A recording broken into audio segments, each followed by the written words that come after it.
22 yards या सिरीजमध्ये आज आपल्यासोबत आहे श्रेयस कदम आणि त्याच्यासोबत आपण बोलूयात.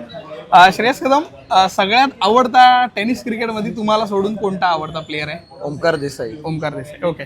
असा कोणता प्लेअर आहे की ज्याला बघून तुम्ही क्रिकेट स्टार्ट केलं होतं? ओमकार देसाईला बघूनच. हेलिकॉप्टर शॉट होते त्याला आवडायचे, त्याला बघून शिकलो. ओके.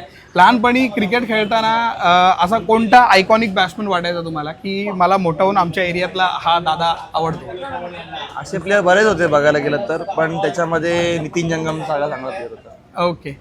रत्नागिरी ते एक श्रेयस कदमची वेगळी ओळख. या प्रवासाचं श्रेय जर एका व्यक्तीला कोणाला द्यायचं ठरलं तर? पप्पांना माझ्या. ओके.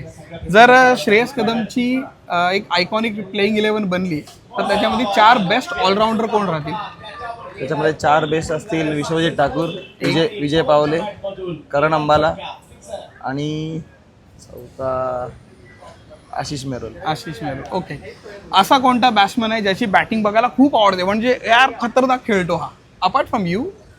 मंगेश वैद्य. मंगेश वैद्य. ओके. असा कोणता बॉलर आहे ज्याची बॉलिंग आल्यावर वाटतं की ह्याची ओव्हर कशी तरी ढकलून काढूयात आपण? विश्वजित ठाकूर. ओके.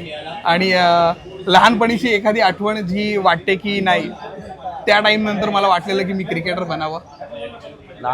मी ऍक्च्युली पहिला मी कॅरम खेळायचो, स्टेट लेवल मी कॅरम खेळलोय. ओके. हा, तर मग कॅरम असं वाटतं कॅरम मध्ये असेल, पण माझा मोठा भाऊ चिन्मय तो देखील क्रिकेट वरच्या लेवलला खेळतो, सो त्याला बघून मी इन्स्पायर झालो आणि मग क्रिकेट स्टार्ट केलं. ओके. अशी एक आयकॉनिक इनिंग जी म्हणजे आम्ही बघितली नाहीये बट तुमच्यासाठी ती सगळ्यात best top of the list आहे? मी कोलकाताला गेलेलो फर्स्ट टाइम खेळायला, तेव्हा मी 23 बॉलमध्ये 100 मारलेले. तो माझ्यासाठी आठवण म्हणजे अविस्मरणीय क्षण असेल तो. ओके. आणि प्रत्येक प्लेअरचा एक बॅड पॅच येतो आयुष्यामध्ये. तो बॅड पॅच असा आलेला म्हणजे असा एक सीन की असं वाटलेलं की क्रिकेटमध्ये माझं करिअर नाही आहे, मी सोडून देतो? ॲक्च्युली असं झालं की मी इंजिनियर आहे बेसिकली बघायला गेलो इलेक्ट्रॉनिक्स. सो जॉब आणि क्रिकेट हे मला पॉसिबल होत नव्हतं म्हणजे एका टायमाला. म्हणजे मी ॲडजस्ट करायचो पण ऑफिसमध्ये ॲडजस्टमेंट होत नव्हत्या. पण मग असं वाटलेलं की आता जॉब करावा, म्हणजे ते सुट्ट्या भेटत नव्हत्या.